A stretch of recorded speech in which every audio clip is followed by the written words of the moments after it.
बिस्मिल्लाहिर्रहमानिर्रहीम। अस्सलाम वालेकुम फ्रेंड्स, कैसे हैं आप सब लोग। मैं हूं समरीन और आप लोग देख रहे हैं समर्स किचन।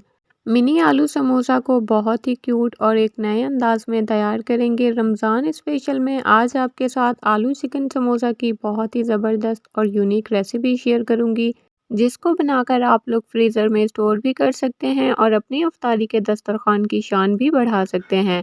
तो चलें आइए मज़ेदार सी रेसिपी स्टार्ट करते हैं। बिस्मिल्लाहिर्रहमानिर्रहीम। सबसे पहले हम 250 ग्राम बॉयल किए हुए आलू शामिल करेंगे एक खुले बर्तन में, और 1 कप यानी 250 ग्राम बॉयल किया हुआ श्रेड चिकन इसमें शामिल करेंगे। 3-4 टीस्पून से लेके 1 टीस्पून तक नमक इसमें शामिल कर देंगे। 1 टेबल स्पून कुटी हुई लाल मिर्चें शामिल करेंगे।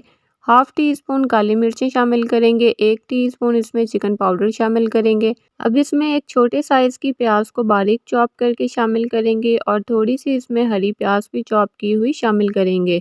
अब इन तमाम चीज़ों को बहुत ही अच्छी तरह से मिक्स कर लेंगे। इन समोसों की स्टफिंग बहुत ही सिंपल है, लेकिन यकीन करें कि इसका टेस्ट बहुत ही ज़्यादा लाजवाब है। अब हम इस स्टफिंग को एक साइड पर रखेंगे। यहाँ मैंने समोसे बनाने के लिए स्प्रिंग रोल शीट्स का इस्तेमाल किया है। यहाँ पर आप लोगों ने वीडियो को बहुत गौर से देखना है। मैं जहाँ-जहाँ पर मैदे की स्लरी लगा रही हूँ, आप लोगों ने भी बिल्कुल इसी तरह से इसको अप्लाई करना है। अब नीचे वाली साइड को उठाकर हम फोल्ड करेंगे और हाथों की मदद से इसको प्रेस करेंगे। अब इस शीट को आप एक साइड से उठाएंगे और इसको समोसे की तरह फोल्ड करेंगे और उसके ऊपर हल्की सी स्लरी लगाएंगे और दूसरी साइड को उठा के इसके ऊपर रख के इसको हल्का सा प्रेस करेंगे। अब हम इसे हाथ में उठा के इसके अंदर स्टफिंग फिल करेंगे। स्टफिंग आप लोगों ने इसमें ज़्यादा फिल नहीं करनी, स्टफिंग को आप लोगों ने इसमें प्रेस करना है। अब आप लोगों ने इसको गौर से देखना है कि मैं इसको फोल्ड किस तरह से कर रही हूँ। एजिस के ऊपर इसकी स्लरी लगाएंगे और इसको अंदर की तरफ फोल्ड कर लेंगे। आप लोगों ने इसके ऊपर स्लरी ज़्यादा अप्लाई नहीं करनी, बट हल्की हल्की सी स्लरी आप लोगों ने लगानी है। अब दूसरी साइड पर भी इसके स्लरी अप्लाई करेंगे और इसको खींचते हुए हल्का हल्का सा प्रेस करते हुए सील करेंगे। इसको प्रॉपर समोसे की शेप देने के लिए आपने इसकी साइडों के ऊपर भी स्लरी अप्लाई करनी है और अब इसके कॉर्नर्स को आप लोगों ने अंदर की तरफ बेंड करना है।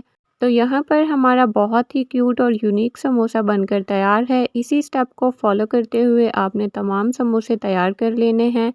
इस शेप से तैयार किए गए समोसे सर्विंग प्लेट में बहुत ही ज़बरदस्त लगते हैं। आज जो मैं आपके साथ रेसिपी शेयर कर रही हूँ, इससे आप लोगों के 12 से 14 मिनी समोसे बनकर तैयार होंगे और आप लोग इन समोसों को किसी जिपलॉक बैग में या एयरटाइट कंटेनर में डालकर 1 माह तक फ्रीज़र में स्टोर भी कर सकते हैं। तो चलिए इनको फ्राई करके इनकी फाइनल लुक भी देख लेते हैं। अब हम ऑयल को पहले प्री हीट करेंगे। मीडियम फ्लेम पर प्री हीटेड ऑयल में एक एक करके समोसे डाल देंगे। समोसे जब तक थोड़े से क्रिस्पी ना हो जाएं, आप लोगों ने इन्हें बिल्कुल नहीं हिलाना। समोसों को आप लोगों ने मीडियम फ्लेम पर फ्राई करना है और आप लोगों ने इनकी साइड को बार बार चेंज करते रहना है ताकि हर साइड से इन पर एक जैसा कलर आए। जब इनके ऊपर आपकी मर्ज़ी का कलर आ जाए तो आप लोगों ने समोसों को निकाल लेना है। इन्हें निकालने के लिए आप लोगों ने कूलिंग रैक का इस्तेमाल करना है। टिश्यू पेपर, टॉवल या न्यूज़पेपर का इस्तेमाल आप लोगों ने नहीं करना। आप लोग अगर चैनल पर न्यू हैं तो जल्दी से चैनल को सब्सक्राइब कर लें। बेल आइकन को प्रेस करना मत भूलिएगा ताकि मेरी हर नई आने वाली वीडियो सबसे पहले आपको देखने को मिले। समोसों को आप लोगों ने सर्विंग से 5 मिनट पहले ही फ्राई करना है। बहुत ही मज़ेदार और डिफरेंट ये समोसों की रेसिपी है, तो आप लोगों ने इस रमज़ान में इस रेसिपी को ट्राई ज़रूर करना है। इंशाल्लाह ये रेसिपी आपके घर में सबको बहुत ज़्यादा पसंद आएगी। आप लोग जब भी इस डिफरेंट रेसिपी को ट्राई करें तो अपना फीडबैक मेरे साथ लाज़मी शेयर कीजिएगा। इंशाल्लाह आपको मेरी बाकी रेसिपीज़ की तरह आज की ये रेसिपी भी बहुत ज़्यादा पसंद आई होगी। वीडियो अच्छी लगी हो तो ज़्यादा से ज़्यादा शेयर करें फ्रेंड्स में और फैमिलीज़ में। प्यारे-प्यारे कमेंट्स करना मत भूला करें। मिलते हैं एक नई वीडियो के साथ, तब तक के लिए अपना बहुत सारा ख़्याल रखिए। दुआओं में मुझे याद रखिएगा। अल्लाह हाफ़िज़।